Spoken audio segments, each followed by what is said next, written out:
And greetings, my friends, patriots, lovers of democracy, truth, and justice, believers in peace, freedom, and the American way. Thom Hartmann here with you. Welcome to our newest affiliate, KBCS 91.3 FM in Seattle, Washington. And it is Friday, which means, of course, it is time for our national town hall meeting, our meeting with Senator Bernie Sanders, Brunch with Bernie. And Senator Sanders, welcome. Good to be with you, Tom. And Congress is going to be out of session for a couple of weeks after the fiscal cliff situation. But let me go over the fiscal cliff. I don't want to go over the fiscal cliff. Let me describe what the fiscal cliff was about. The legislation that we passed with very strong numbers in the Senate and was passed in the House is not a good piece of legislation. I voted for it, Tom, because I thought the alternative would have been much worse. The alternative would have meant withdrawing some $4 trillion out of the economy in terms of increased taxes and cuts in programs, which, according to economists, could have left us in a severe recession mode and more unemployment. Furthermore, without that legislation, 2 million workers would not have continued receiving their unemployment checks, and that's enormously important for families who are just barely hanging on. Doctors who treat Medicare patients would have seen a 27% reduction in their reimbursement rates, and many of those doctors simply would not have been treating senior citizens on Medicare, and that would have been a disaster. And of course, taxes would have gone up, income taxes would have gone up for some 99% of Americans. Now, what will go up, and there's some confusion there, is payroll taxes. 2 years ago, Congress voted to lower payroll taxes from 6.2 to 4.2%. That is ending, and those payroll taxes will go back to what they were. And I, in fact, think that that's important because that's money going into the Social Security Trust Fund. Right. Now, the other point that I thought in terms of this debate where we succeeded was that we kept at bay. We pushed back efforts for the so-called chained CPI. Now, I know that nobody outside of the Beltway knows what the so-called chained CPI is, but when you hear Republicans and some Democrats talking about quote-unquote entitlement reform, what they are really talking about are significant cuts in Social Security benefits and benefits for disabled veterans. And I will continue to do everything I can to defeat those cuts. If the so-called chain CPI were to go into effect, what it does is change how we formulate what cost of a living adjustments are for people who getting disability benefits, pension benefits if you're in the VA system, Social Security benefits.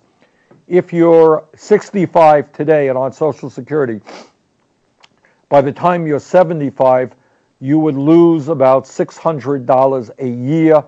By the time you are 85, you'd lose about $1,000 a year. That is a lot of money for somebody struggling to stay alive on $15,000, $16,000, $17,000 a year. So as chairman of the Defending Social Security Caucus and as the incoming chairman of the Veterans Committee, I am going to do everything that I can to beat back that effort to cut Social Security, Medicare, Medicaid, and veterans benefits. We succeeded to do that in this fiscal cliff debate, but that effort is certainly going to resurface in the coming months. Mm-hmm. And I'm curious your thoughts on the politics and the reality of the next disaster that the Republicans seem to be setting up, which is the debt ceiling thing. Debt ceiling. All right, two points to be made. I thought the Majority Leader, Harry Reid, was strong in this fiscal cliff debate. I think apparently the White House thought he was too tough, too strong, and they kind of gave the assignment over to Biden, who, in my view, ended up making concessions that probably were not necessary. The most important concession is that Obama originally wanted $1.6 trillion in new revenue. What we ended up with was only 40% of that, about $620 billion. What we got is increased tax revenue from people making $400,000 a year or more, but we did not get any increased revenue from people making $250,000 a year or more, which is what Obama originally wanted. Now, the other thing that took place that I want to just briefly mention, and this is a total outrage, that the top 0.3% of Americans who pay estate taxes, it's a tiny number of people, few thousand people a year, few thousand families a year, received over a 10-year period a $100 billion tax break. $100 billion tax break. And that was tucked into that by virtually every Republican, and some Democrats wanted it. And that was a total outrage. Right. And so those are the very negative aspects of the bill, which really bothered me a whole lot. Now, where we are now is that because we brought in less revenue than we had wanted, Obama wanted 1.6 trillion, we got 620 billion. The result of that is our Republican friends are hell-bent now in going after Social Security, Medicare, Medicaid, education, nutrition programs. And their argument is, we don't want to talk anymore about revenue. Mitch McConnell was on the floor of the Senate saying, the revenue discussion is over. Well, not for me, not for me. The truth of the matter is that right now you have 1 out of 4 profitable corporations in America paying 0 in federal taxes. The percentage of revenue that we get compared to GDP today in corporate taxes is much, much lower than it used to be. As I've mentioned many times, we're losing $100 billion a year from corporations and wealthy individuals who stash their money in the Cayman Islands and other tax havens. We have just enormous loopholes that corporations and wealthy people continue to take advantage of. So where we are at, Tom, right now, is a huge and very, very significant philosophical debate. And that is whether or not we cut programs that working families and lower income people desperately depend upon, or whether we ask the wealthiest people and largest corporations, all of whom are doing very, very well, to start paying their fair share of taxes. And I would remind every listener, and this is not talked about too much in Congress, or certainly not in the media, that the United States not only has the most unequal distribution of wealth and income of any major country on earth, but also it is as bad today as it was. It is worse today than at any time since the late 1920s. Please remember that the top 1% in America owns 42% of the wealth. The bottom 60% own 2.3% of the wealth. These are extraordinary, extraordinary numbers. Senator Bernie Sanders here with us for our national town hall meeting, Brunch with Bernie. Check out Bernie's website at sanders.senate.gov. You can sign a couple of really great petitions there. Sign up for his newsletter. Catch all the news of the day. sanders.senate.gov. This is the Thom Hartmann Program. And back with your calls, 866-987-THOM for Senator Sanders right after this.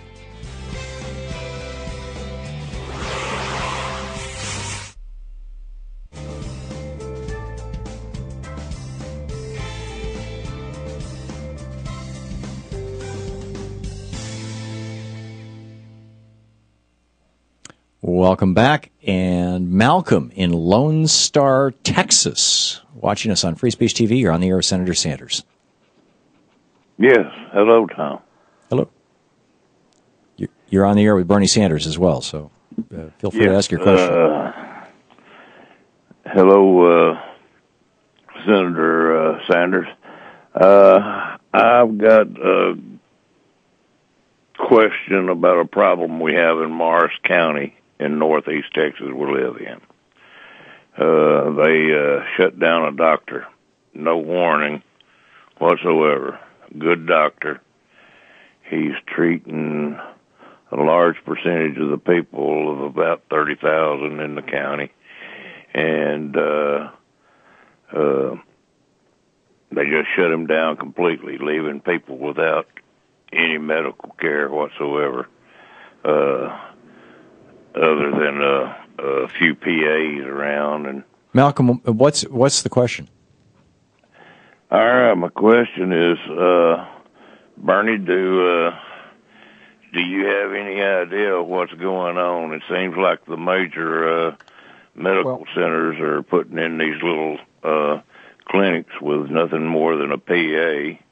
Well, Malcolm, let me just say, I'm not familiar with, I'm the senator from Vermont, so I'm not all that familiar with Morris County, Texas. But what I would strongly urge you to do, and all listeners should do this, every member of the United States Senate, every congressperson has caseworkers, and that's what these caseworkers do. A lot of them do an excellent job.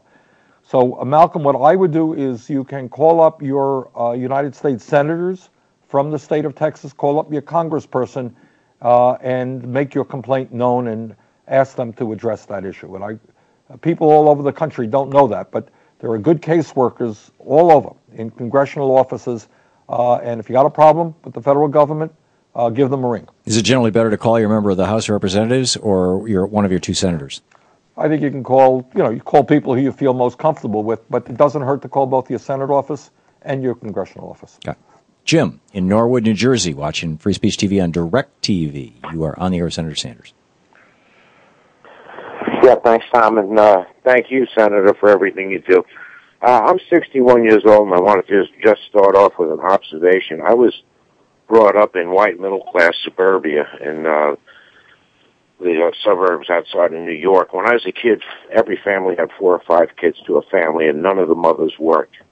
And if anybody were to just look at a graph right now, if you were to track from 1978 to the present, the incomes from middle-income families has flatlined. Productivity has gone up. And I'm just wondering, if we're the richest country in the world, where did all the money come? Where did all the money go? There you go. Jim, let's toss that to the Senator. Jim makes a very, Jim, thank you. What do we have, 30 seconds, yeah. Tom? All right, I'll start it, but I want to pick up on Jim's question after the break. Look, here's the reality. What we have seen since the early 1970s is a massive transfer of wealth from working families to the very, very wealthy. And let's pick up on that important point right after the break. We will do so. It is one of the questions of our day, absolutely. Senator Bernie Sanders is with us. It's our Brunch with Bernie hour here on the Thom Hartmann Program, our national town hall meeting with Senator Sanders, taking your calls. More of Senator Sanders right after this.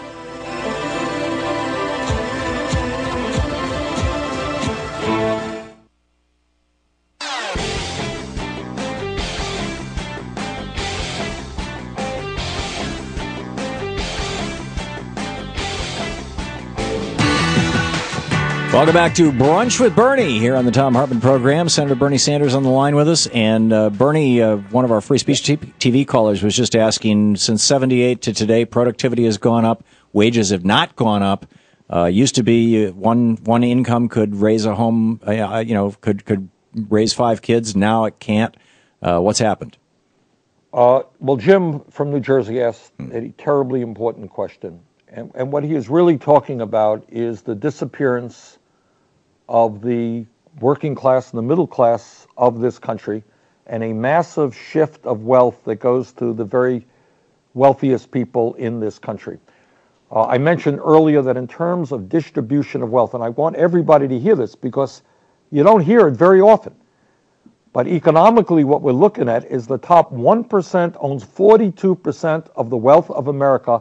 The bottom 60%, 60, owns 2.3%. That's wealth. In terms of income, the last study that has been done on this issue was in 2010. 93% of all newly created income, new income, went to the top 1%. So what we are seeing, yes, we are a wealthy nation, but more and more of the wealth of the nation rests in the hands of fewer and fewer people. One other statistic. One family, the Walton family, that owns Walmart, owns more wealth than the bottom 40% of America combined. So, for a variety of reasons, the decline of trade unions and the ability of working people to negotiate with their employers. Unfettered free trade, in which employers have thrown millions of workers out on the street, moved their plants to Mexico, to China, to other low-wage countries. An aggressive class warfare being waged by the people who have money on the political front. So the minimum wage has not kept pace with inflation. Cutbacks in education. When I was growing up, you had educational systems in New York City, California, some of the best higher educational systems in the world.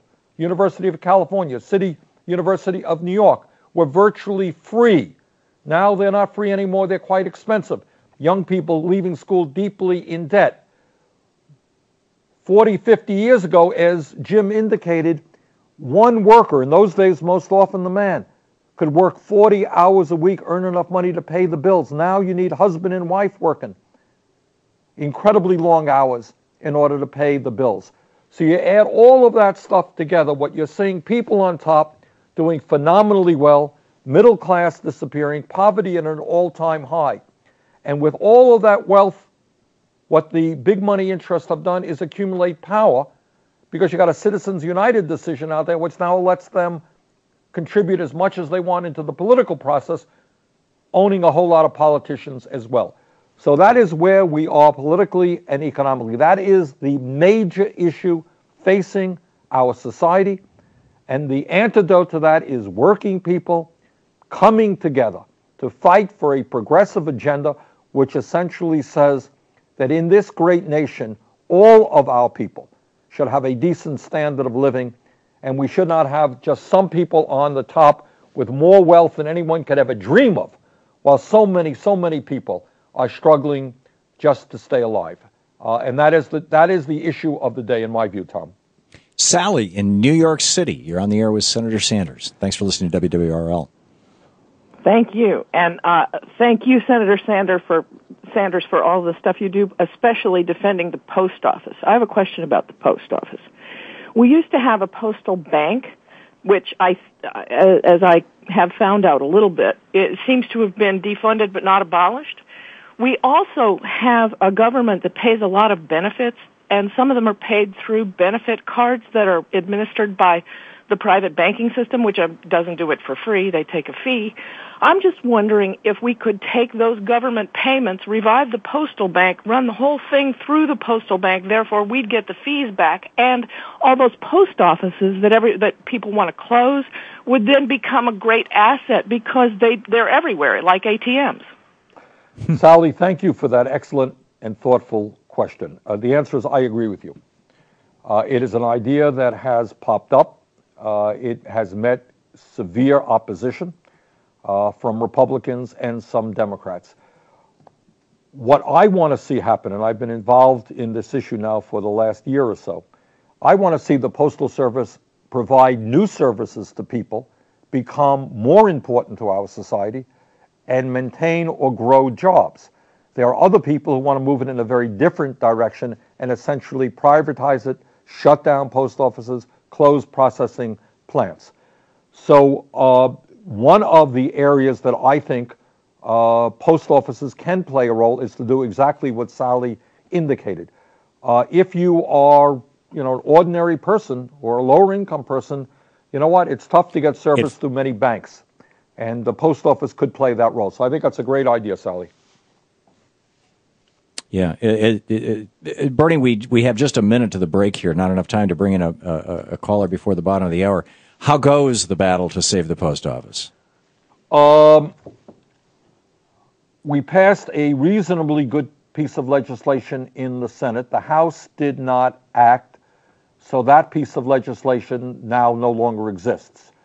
And we will be reintroducing legislation in a couple of weeks to start the ball rolling again. I would suppose that the good news is that our right-wing friends were not successful in moving toward major cutbacks in post offices and processing plants and cutting back services. On the other hand, the Postal Service remains significantly troubled. its most serious problem is the $5 billion every year it has to come up with for future retiree health plans. And the Senate bill basically eliminated that. So we're on a hold. The worst did not take place, and we've got a lot of work in front of us. Senator Bernie Sanders with us. It's our Brunch with Bernie hour, taking your calls for Senator Sanders in our national town hall meeting, Brunch with Bernie. Be sure to check out Bernie's website, sanders.senate.gov. In addition to his petition to undo Citizens United, there's a whole bunch of great information. Be sure to check it out. You're listening to the Thom Hartmann Program. Call 866-987-THOM. More Brunch with Bernie after this, and in the next hour, have I got a deal for you? I'll tell you all about it at the top of the hour.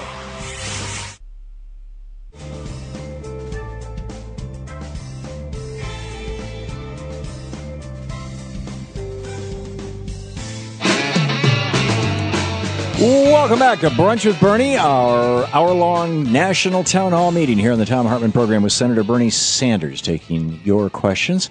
And, Senator, you're still with us? Yep. There you are. I'm right here. Okay. Jim, in Upland, Indiana, you are on the air with Senator Sanders. Hi, guys. Hey, Jim.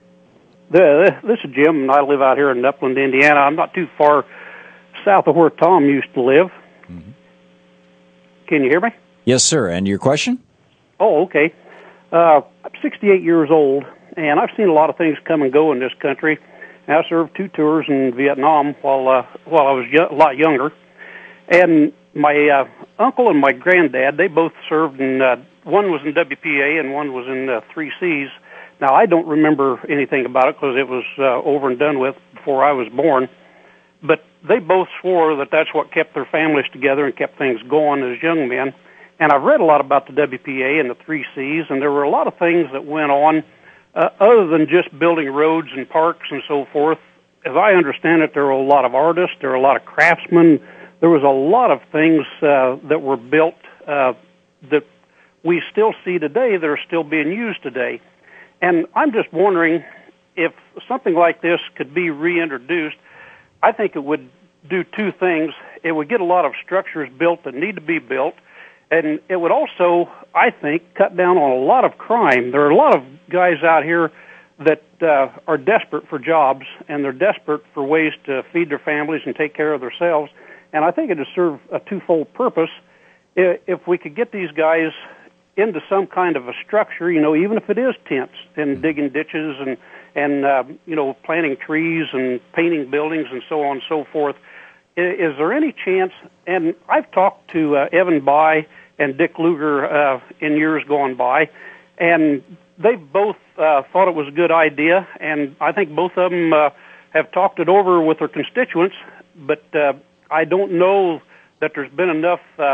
Let's ask Bernie, Jim. Let's get to. Well, Jim, I think it's an excellent idea, but I doubt very much that Evan Bayh or Dick Lugar would in fact vote for it, because this is Jim, exactly the debate that we're having, and you put it in very human terms. I suspect that most people who listen to what Jim said and understand that there's a lot of unemployment in this country, especially among younger people. We have a crumbling infrastructure. We need to deal with global warming and transform our energy system, all of which means there's an enormous amount of work to be done, that if we put young people on the payroll doing meaningful work, provide education to them as well, it could play a very profound role for their future career lives. I would say that most people would say, Jim, you're making a lot of sense. And I agree. We are. But Jim, the debate we're having right now in Congress, what you're talking about is a quote-unquote stimulus package. That's what it is, in a specific way. You're talking about rebuilding America and putting people to work. Our conservative friends, and I would say that probably Evan Bayh, who's no longer in the Senate, Dick Lugar, who's a friend, I don't know, I can't speak for him, probably would not be sympathetic, because this means investing in America. What our Republican friends want to do is exactly the opposite. They want to cut spending. They want to cut education, not add new teachers, but lay off teachers. They do not want to fund the need to rebuild our infrastructure. So I agree with Jim, and that's what I believe, and that's what some of us are trying to do. I think most Americans understand that we have got to address the jobs crisis, and something like a CCC, or at the very least, putting substantial sums of money into rebuilding our infrastructure, that is our water systems, our wastewater plants, roads, bridges, our rail system, older schools, creating more solar and wind and geothermal and biomass projects. We could put millions of people to work doing that. But that requires an investment, and I'm afraid many of my conservative friends do not want to do that. Rod in Jay, Maine. You are on the air with Senator Sanders.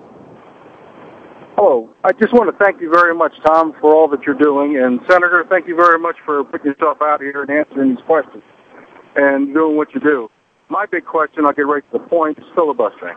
I do not understand why continuously we allow the fact that when we filibuster, we do not do a voice filibuster. This gets the issue out. This gets everybody discussing what needs to be done. At the same time, I have one other issue, is do we have the people that have enough fortitude to stand up and actually question these results if they do get them up? Or is everybody bought off pretty much the way they seem to be going with big corporations? All right. Thanks, Rod, for that very important question. I know Tom in the break mentioned it in his comments. Here's where we are. Since Obama has been president, the Republicans have been in obstructionist mode. I think everybody acknowledges that. Mitch McConnell a couple of years ago was on the floor of the House or giving interviews saying our main goal was to make Barack Obama a one-term president, make sure that, in so many words, to make sure that good legislation was not passed, because if we could bring the American economy down, it was less likely that Obama would be reelected. They have engaged in just a huge number of filibusters. There was a time, through gentlemen's agreement, if you like, 20, 30 years ago, even more recent than that, where the asking for a 60-vote majority was very, very unusual. Very unusual. When Lyndon Johnson, before he was vice president, was the majority leader, I think he had to deal with one filibuster. But since Obama has been president, we've had to deal with, I think, hundreds of them. So we need to end that nonsense. We need to end obstructionism. I strongly support the efforts of Senator Merkley and Senator Tom Udall to do what we call a talking filibuster. And that means rather than just saying I object or sending down notification that you object to legislation or nomination, you're going to have to get on the floor of the Senate yourself and with others and talk about that issue. And when that is happening, then the American people will get a better understanding of who's objecting and why. And I think it will result in far less obstructionism than is currently the case. Right now, I think it is fair to say the Senate is dysfunctional precisely because of that reason, and we've got to end it. And I strongly support filibuster reform. As Tom just mentioned a moment ago, what the majority leader did is, in a sense, called for a recess after the first day, which means that we will deal with this issue as soon as we return, which is right before the inauguration. Matthew in Barbersville, West Virginia. You're on the air with Senator Sanders. Hi, how you doing? My question for the senator was, since there's a chance that some of the Supreme Court justices could be retiring soon, is there an actual possibility that the Citizens United ruling could be overturned? Matthew, there is. I mean, there sure is. Citizens United was passed by a 5-4 vote by the Supreme Court about, as I said, 2.5 years ago. Do I think it is an issue that should be revisited? Absolutely. It is an enormously important issue, one of the worst decisions ever made by a Supreme Court. I have legislation in, others do, to overturn Citizens United. But yes, I would expect that if we could have a non-Republican majority, I would hope and expect they would hear a case to overturn that very, very bad decision. I think anyone who has seen in recent years the enormous amount of corporate billionaire money that has gone into the political process, understands how polluting that is to American democracy. So the answer to that one, Matthew, is yes. William in Wheeler, Oregon. You're on the air with Senator Sanders. Well, good afternoon, gentlemen. And Tom, thanks for the opportunity to speak to you guys. Generally speaking, my question would be in regards to the Federal Reserve, which is going into its 100th year of existence in 2013. And my question for Senator Sanders is, what can be done to expose the truth of what the Federal Reserve truly is and its creation off of a wonderful place in Georgia called Jekyll Island, and the fact that it was done with J.P. Morgan and a handful of his constituents in secret, and that this economic debacle we're involved with at this point with his debt, the average person I talk to doesn't ever seem to ask the question, who do we owe the debt to? And I feel that the exposure of the fact of these secret societies that are behind a lot of this stuff needs to be exposed to the American public. Okay. William, we just have a minute to the break. Let's let the senator respond to that. Well, William, I'm not much into conspiracy theory or secret societies. I think we know who runs America. It is our friends on Wall Street, nothing secret about it. When you look at the campaign contributions made by dozens of billionaire families, we know who they are, nothing secret about it. I mentioned earlier that we just gave some of the very richest people in this country a $100 billion tax break over a 10-year period through the estate tax. No secret who these people are. So I don't think we need any conspiracy theory here. We know that the power in this country rests with the folks who have the money and on Wall Street. In terms of the Fed, let me just say this. What I have done in the last couple of years is to bring an audit to the Fed over the emergency financial period, and we'll also have some legislation in for significant reform of the Fed. And that's a great start. Senator Bernie Sanders is on the line with us. It's our Brunch with Bernie hour here on the Thom Hartmann Program, 45 minutes past the hour. We'll be back with more Senator Sanders. You're listening to the Thom Hartmann Program. Visit thomhartmann.com for audio and video archives. And check out sanders.senate.gov for a great news source, a great newsletter, a lot of great resources there.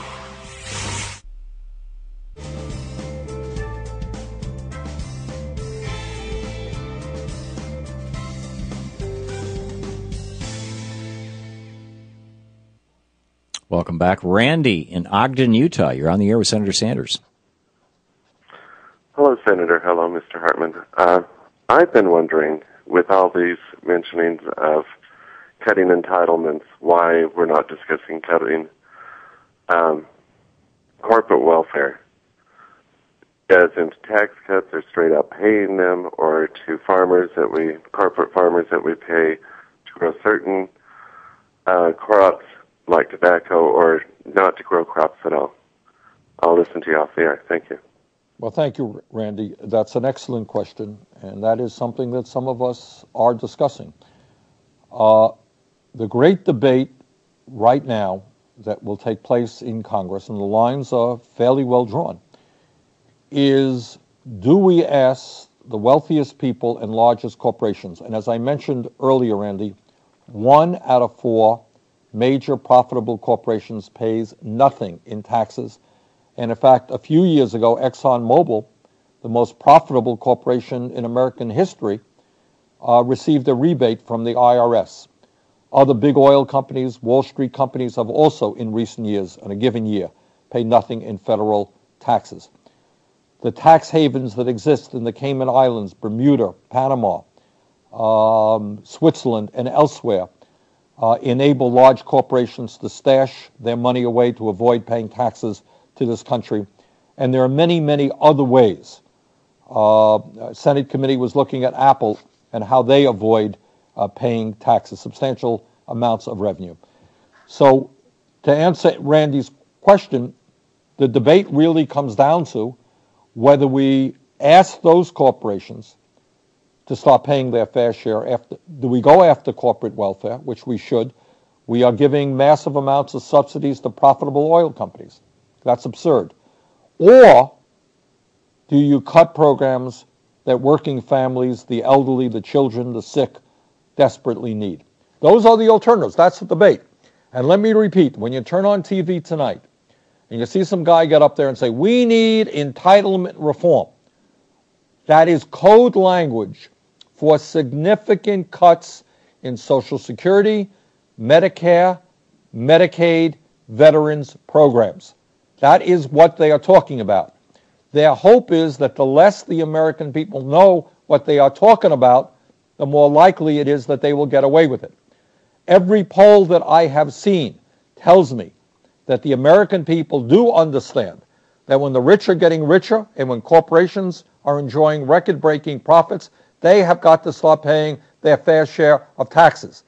And all of the polls tell me and tell the American people that they want that direction rather than cutting Social Security and other desperately needed programs. Bernie, just 30, 40 seconds to the break. With Simpson and Bowles and all these people running around, do you think that we're going to be able to hold off the cuts? Man, that is the fight that we are engaged in. We have on our side, they got Simpson and Bowles. Simpson is a right-wing Republican. Bowles is a corporate Democrat, and it is extremely disappointing that Obama appointed those guys to head up any deficit reduction commission. On the other hand, we have all of the senior groups, including AARP. We have all of the veterans groups, including the American Legion, and we have the AFL-CIO. So we have a strong grassroots effort to say no to these cuts. Senator Bernie Sanders with us. It's our Brunch with Bernie hour here on the Thom Hartmann Program. 49 minutes past the hour. More with Bernie right after this.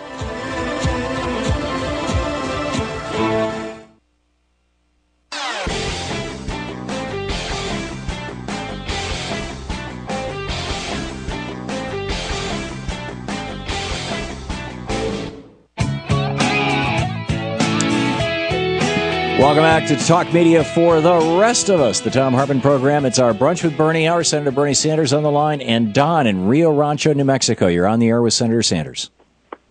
Hey, good afternoon, gentlemen. So I was telling your screener that I don't understand with such a disparity in income and property ownership and so forth that people are in this country aren't rioting in the streets. I mean, in the 1960s, I grew up, and it seemed like people would get out and riot over anything. I mean, just, social, I just don't understand it. Can somebody explain this to me? And why can't we tax these people out of their minds, these rich people, and then put that money in Social Security or Medicare or wherever we need to put it?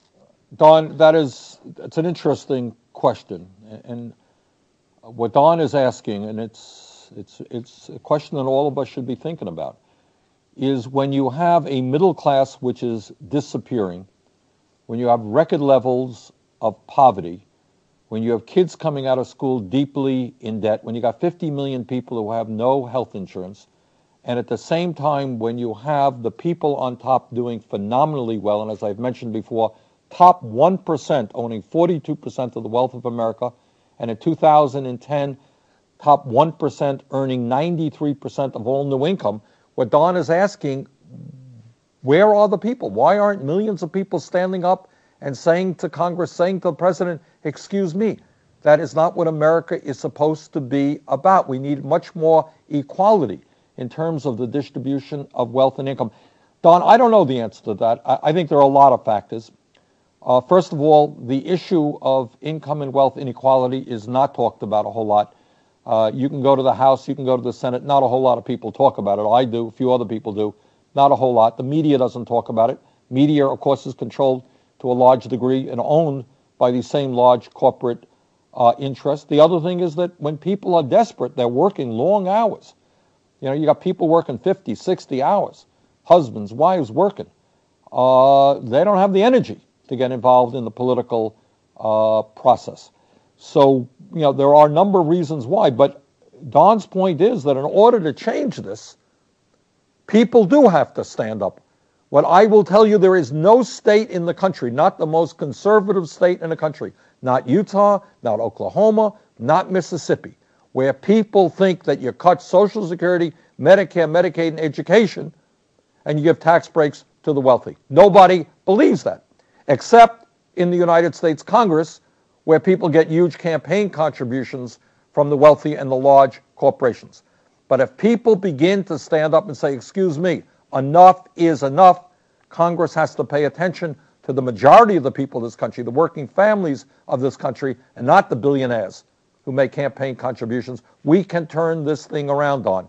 But that's what it requires. It requires people standing up. And now you don't have to riot on the streets. All you got to do is call up your congressman, call up your senator, email, let them know you are not going to stand by while they cut Social Security and other important programs. Veronica in Chicago, listening to WCPT. You're on the air with Senator Sanders. Hi, Tom. Hi, Senator Sanders. I appreciate the work you do. My question is this. If my Social Security check or my disability check is in the mailbox and somebody takes it from the mailbox and cashes it, that Social Security number is my account and they go to jail. I have paid money into Social Security into my account with my Social Security number, and now Congress is going to take my money away from me, the money that I've paid in. It doesn't seem legal. What are the legalities of people playing around with money that I've paid into? It's not an entitlement. It's money that I've paid into in case I get disabled or in case my husband should die or in case, do you understand? Yes, I understand exactly. What are the legalities of this? Okay, well, here's the debate. What people will say, what the so-called chain CPI, which I believe will be the mechanism that they cut Social Security. I may be wrong. They may go in another direction. Veronica, what they would say to you is, look, there are different ways to determine what inflation is for seniors. In other words, what Congress did a number of years ago is they said if inflationary costs, if there is inflation in terms of increased costs for what seniors buy, Congress will raise through COLAs their benefits. If inflation is 3%, they will get 3% more. What my conservative friends are saying is that the way we determine COLAs now is too, quote unquote, generous. And we should reconfigure how we determine these cost of living adjustments by being skimpier.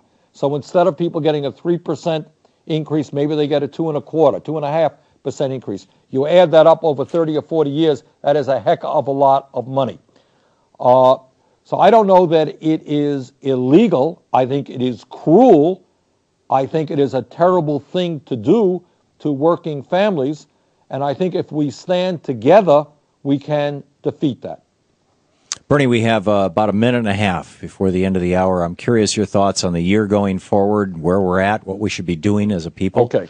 Well, I think I've touched on, some of the important issues, and the questions coming in today, Tom, were really great. Here's the issue. We live in a democracy, which means that the people are supposed to rule.